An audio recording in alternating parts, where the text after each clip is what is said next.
হয়, যমুনা মৈদাম সংৰক্ষিত বনাঞ্চলৰ আজি উচ্ছেদৰ দ্বিতীয়টো দিন আৰু আজি দ্বিতীয়টো দিনত পুৱাৰে পৰা হোজাই জিলা প্ৰশাসনৰ সহযোগত বন বিভাগে উচ্ছেদ অভিযান অব্যাহত ৰাখিছে।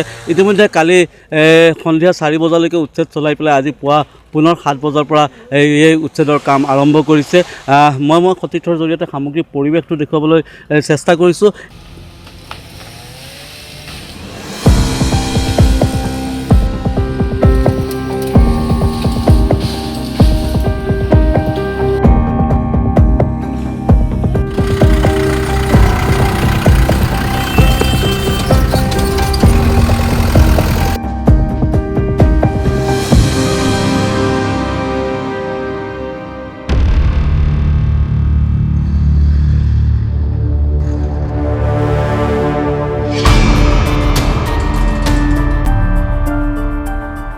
যোৱাকালি আমি ৰাতিপুৱা 7টাৰ পৰা আৰম্ভ কৰিছিলোঁ আৰু চবে যথেষ্ট কষ্ট কৰিছে।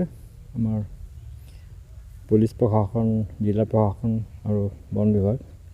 আমি কালি বেছি আমাৰ যিবিলাক ষ্ট্ৰাকচাৰ যিবিলাক আছিল ঘৰ, সেইবিলাক ভঙা হ'ল, সেইবিলাক গোটেই সম্পূৰ্ণ হৈছে আৰু আজি অলপ কিছু কাম আছে, সেইবিলাক আজি আৰম্ভ কৰিছোঁ আমি আৰু হয়তো আজি আমি শেষ কৰিব পাৰিম। ছাৰ, এই যে যিখিনি বনভূমি আপোনালোকে মুকলি কৰিব, ভৱিষ্যত পৰিকল্পনা কি আছে ছাৰ আপোনালোকৰ? ডেফিনেটলি এইটো এতিয়া আপোনালোকে জানে যে এইটো আমি প্লাণ্টেশ্যনৰ কাৰণে লওঁ। আমাৰ ধৰক আমাৰ CA প্লাণ্টেশ্যন থাকিব পাৰে, NPV প্লাণ্টেশ্যন বা গ্ৰীণ কেৰিয়াৰ প্ৰগ্ৰেম, তাৰ আণ্ডাৰত আমি এইবিলাক বনভূমি আকৌ আমি বনানীকৰণ কৰিম। ছাৰ, এই যিসকল বেদখলকাৰী আপোনালোকে উচ্ছেদ কৰিছে, সেইবোৰ যে পুনৰ যদি বেদখল মানুহ নোসোমোৱাৰ কাৰণে কিবা ব্যৱস্থা গ্ৰহণ কৰা? এতিয়ালৈকে হোৱা নাই।